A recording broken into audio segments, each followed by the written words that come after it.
Whoa! Today I'm here to tell you 13 things that you should not leave home without if you're a photographer, videographer, or anyone who's just plain out creative. So here they are. Here's 13 things at least you shouldn't leave home without.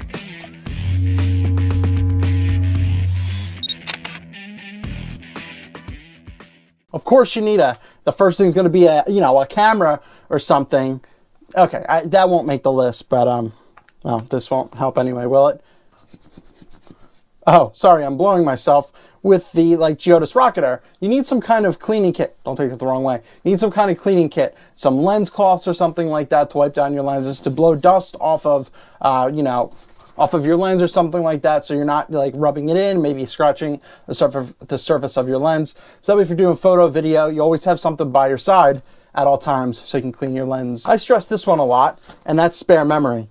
Well, I don't have everything filled here, but you need your spare memory cards, and they're always on me. I have my think tank strap, and I have the Bryce attachment to where I put in a lot of my cards and stuff like that. So that way I always have cards no matter what. Video fills up quickly, or if you're shooting a wedding, you could run through cards if you don't have the right amount of space. So bring spare memory cards. If you don't know me by now, I like to eat food. Well, I'm trying to work on that, but that's beside the point. You need to bring something to eat, unless if it's some fruit snacks or something like that, pack them in your bag. I've even gone so far as to bringing this if I'm on a long shoot. I'm just kidding, I never brought anything like this.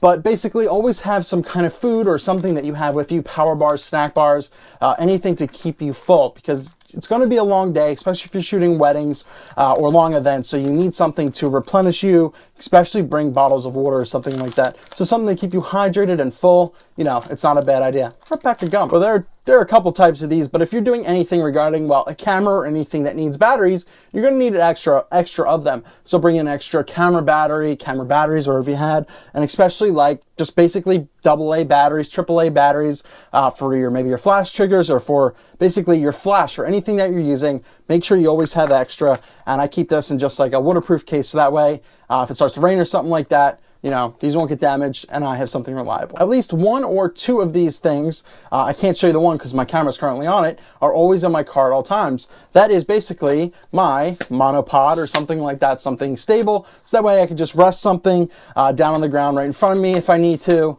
or just something, if I'm doing video, or whatever I need to keep steady, there's always something, that I have with me. Tripod, monopod, quadrupod, doesn't matter. Yes, comfy shoes. You need to bring some kind of comfy shoes, because if you're at a whole day event, especially if you're outside on hard ground, hard pavement, or anything like that, you know what? Shoes are going to be key. They're very important because this will ruin your day. By the end of the night, you're done. So if you could bring comfy shoes, I'd highly suggest doing so. At all times, I always suggest having a multi-tool with you, that has pliers.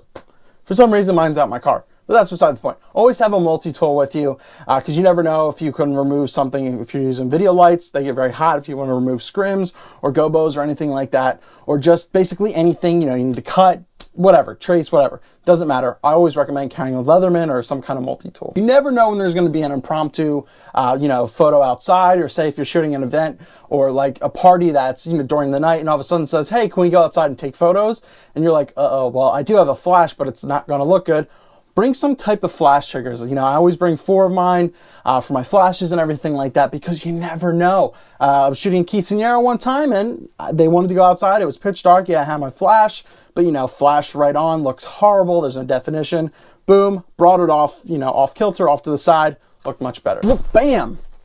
Bring a reflector, something great you could fill in.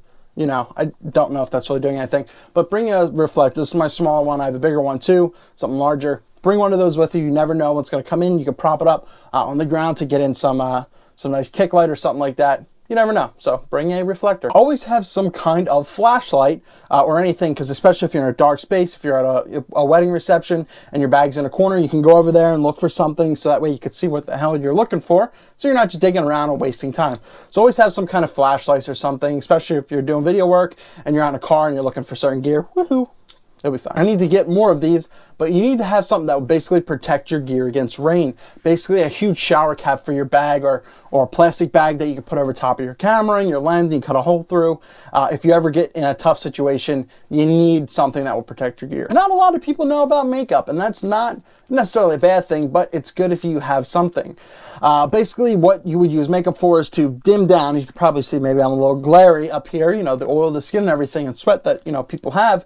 I have basically shine pads that dulls the skin, that gets away the oil and everything like that, so the skin looks better and you're not going to kill yourself in editing in regards to trying to fix that flawed skin. So that way it's really good dimmable stuff. You just basically dab it on the head, or you can get that invisible stuff. I'm sure the females out there know what I'm talking about. And you can dab it on, get the invisible color. Something easy, something simple. Really great tip on photography, videography that you should get. They're pretty cheap too. Lastly but not least, I recommend getting in an assistant. So that way you don't have to do anything. I'm just kidding. But getting assistance is so much easier.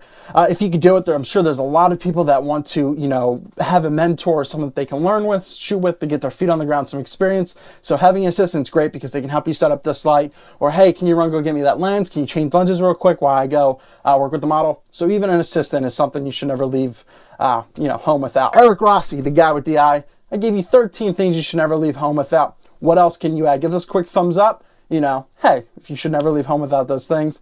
That's all I got. As I said, let me know down below. Have a good one, guys. Don't leave home without those, at least not some of them.